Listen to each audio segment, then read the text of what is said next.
আমাদের প্রিয় সবুজ ধানক্ষেত থেকে বর্ষার জলে ভেসে আসা জঙ্গলের টাটকা মাছ ধরে আজ পাহাড়ি স্টাইলে বানালাম এমন ইউনিক মাছ পোড়া, যেটা দেখলে সত্যিই তোমাদের জিভে জল চলে আসবে।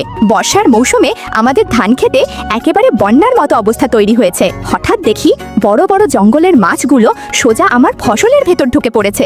এগুলোকে যদি এখনই না ধরি তাহলে পুরো ফসলটাই নষ্ট হয়ে যেতে পারে। তাই দেরি না করে আমি একে একে সব মাছগুলো দ্রুত ধরে নিচ্ছি, কারণ আজ এই তাজা মাছ দিয়েই বানাবো আমাদের পাহাড়ের একদম আলাদা সুপার স্মোকি মাছ পোড়া। মাছ ধরার পর আমি তুললাম রসুনের কোমল সবুজ পাতা, সুগন্ধি পুদিনা পাতা আর ঝাল লাল সবুজ মরিচ, যেগুলো খাবারে আনে দারুণ ঘ্রাণ। তারপর মাছ আর সব পাতাগুলো পরিষ্কার জলে ভালো করে ধুয়ে নিলাম, যাতে কাদা মাটি আর ক্ষেতের সব ময়লা পুরোপুরি বেরিয়ে যায়। এদিকে ক্ষেতের কোণেই আমি ছোট্ট একটা আগুন জ্বালালাম। তারপর সরু কাঠিতে গেঁথে মাছগুলোকে রাখলাম সরাসরি আগুনের উপর, যাতে ভেতর পর্যন্ত সেদ্ধ হয় আর ধরে সেই আসল পাহাড়ি স্মোকি ফ্লেভার। এরপর গরম ছাইয়ের উপর আমি আমাদের ঝাল মরিচগুলো রেখে দিলাম, আর ধীরে ধীরে সেগুলো সেদ্ধ হতে হতে ছাড়তে লাগলো নিজের স্বাভাবিক ঝাঁজ আর সুগন্ধ।